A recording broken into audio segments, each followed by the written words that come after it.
ಪ್ರತಿನಿಧಿ ಸರ್ಕಲ್ ಬಂತೇಳಿ ಆಂಜನೇಯನ ಅಭಿಮಾನ ಹೆಂಗೆ ಅಂದರೆ ಬೇಕಾದ್ರೆ ಪ್ರಾಣ ಕೊಡುತ್ತದು. ಈ ರಕ್ತದಲ್ಲಿ ಬರೆದಿದೆ, ಅತಿ ಮನಸ್ಸಿನ ನೋವಾಯ್ತು ಅಂತಂದ್ರೆ ಪ್ರಾಣ ತಕ್ಕಂಥ ಅದು ಅಭಿಮಾನ ಅಂತಕ್ಕಂಥ ಹುಚ್ಚ ಅಭಿಮಾನ. ಅದು ಎಲ್ಲರೂ ಪ್ರೆಸ್ ಮೀಟ್ ಮಾಡ್ತಾರೆ, ಮಾತಾಡ್ತಾರೆ. ಯಾಕಂದರೆ ವಿಶೇಷವಾಗಿ ಏನಾದ್ರು ಮಾಡ್ಬೇಕಂದ್ರೆ ವಿಶೇಷತೆ ಇರಬೇಕಲ್ವ. ಸಾಮಾನ್ಯವಾಗಿದ್ದರೆ ಅದು ಅಷ್ಟು ಇದು ಅನಿಸಲ್ಲ. ಹಾಗಾಗಿ ನಾನು ಪಟ್ಟ ಆಂಜನೇಯನ ಅಭಿಮಾನಿ ಆಗಿರೋದ್ರಿಂದ ನನ್ನ ರಕ್ತದಲ್ಲಿ ನಾನು ಬರ್ತೀನಿ.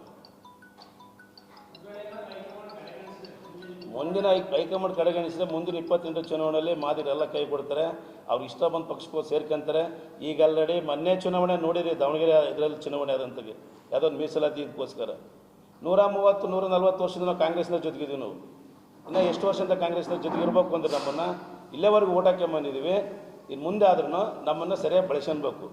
ನಮಗೇನು 3 ಮಂತ್ರಿ ಸ್ಥಾನ ಕೊಡಬೇಕು ಅಂತ ಏನು ನಮ್ಮ ಕೋಟ ಇದೆಯೋ ಆ 3 ಕೋಟದಲ್ಲಿ ಆಂಜನೇಯ ಸಾಹೇಬ್ರಿಗೆ ಒಂದು MLC ಮಾಡ್ಕೊಂಡು ಕೊಡ್ಬೇಕು. ಯಾಕಂದರೆ ಮುಂದಿನ ಚುನಾವಣೆ ಬೇಕು ಅಂದರೆ ಆಂಜನೇಯ ಬೇಕು, ಮಾದಿಗ ಸಮಾಜದ ಓಟ್ ಬೇಕು ಅಂದರೆ ಆಂಜನೇಯ ಮಂತ್ರಿ ಆಗಿರ್ಬೇಕು.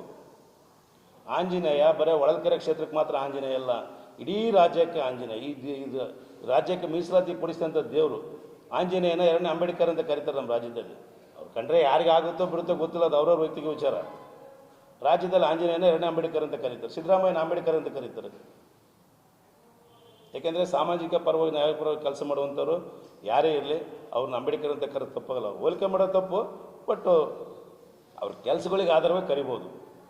ಅದಕ್ಕೆ ನಿಮ್ಮಲ್ಲಿ ಒಂದು ವಿಶೇಷವಾದ ಮನವಿ, 28 ಚುನಾವಣೆಗೆ ಕಾಂಗ್ರೆಸ್ನವ್ರಿಗೆ ನಮ್ಮ ಮಾದಿಗ ಸಮುದಾಯ ಒಮ್ಮರೆಯಾಗಿ ಎಲ್ಲ ವೋಟ್ ಮಾಡಬೇಕು ಅಂದರೆ ಆಂಜನೇಯವರನ್ನು MLC ಮಾಡಲೇಬೇಕು. MLC ಮಾಡಿ ಮಂತ್ರಿ ಮಾಡಲೇಬೇಕು. ಇದು ನನ್ನ ಒಂದು ವಿಶೇಷವಾದ ಈ ರಕ್ತದ ಮೂಲಕ ಹೈಕಮಾಂಡ್ಗೆ ಮನವಿ ಸಲ್ಲಿಸ್ತಿದ್ದೇನೆ.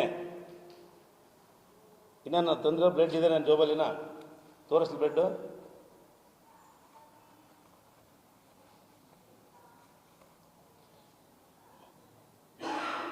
ರಕ್ತ ಇದು.